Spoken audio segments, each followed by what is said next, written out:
असफद अचानक से कमरे में आएगा तो मिरहा को तैयार होता देखकर दंग ही रह जाएगा और सोचेगा कि बचपन से वो मिरहा को जानता है, उसे देखता आया है, लेकिन कभी भी उसने उसे इस नज़र से नहीं देखा। दोनों का निकाह चाहे जिस भी हालात में हुआ हो, लेकिन निकाह के बाद अल्लाह ताला उस जोड़े में मोहब्बत पैदा कर ही देता है। अब असफंद के दिल में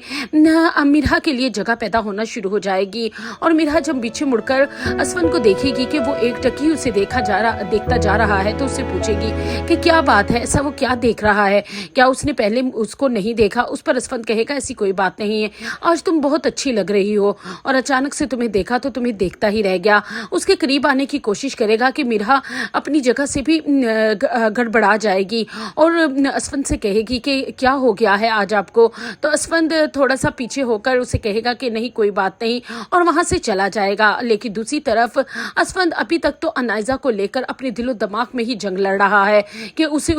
याद रखना चाहिए या भूल जाना चाहिए। लेकिन मिरहा को देखकर अब उसे ऐसा लगता है कि बहुत जल्द वो अनाइजा को भूल जाएगा। और दूसरी तरफ शीरी और अनाइजा की तन बदन में आग लगी हुई है। और दूसरी तरफ मिरहा अपने बाप से मिलने के लिए जब घर जाएगी तो उसका सामना शीरी के साथ हो जाएगा और शीरी उसे खुश देखकर चल जाएगी और उसे कहेगी कि बहुत खुश नजर आ रही हो और क्यों ना हो, इस टाइम हालात सारे तुम्हारे हक में जो जा रहे हैं और वैसे भी तुम क्या समझती हो कि मेरी बेटी का नसीब छीनकर तुम खुश रह लोगी। ये बीबी खुशी चंद दिनों की है, बहुत जल्द मैं तुमसे ये सब कुछ छीन लूंगी जो कुछ तुमने मेरी बेटी से छीना है। मिरहा शीरी से कहेगी कि ये आपकी गलत फहमी है, मैंने कुछ भी आपकी बेटी से नहीं छीना और जो कुछ भी मिला है मुझे मेरे मुकद्दर का मिला है और आपकी बेटी के मुकद्दर में जो था वो उसको मिल गया। और अब इतना सब कुछ हो जाने के बाद मेहरबानी कीजिए, या तो आप और आपकी बेटी सुधर जाएं या मेहरबानी करके मेरे रास्ते में मत आएं, क्योंकि जो कुछ आपने मेरी और मेरी बहन के साथ किया है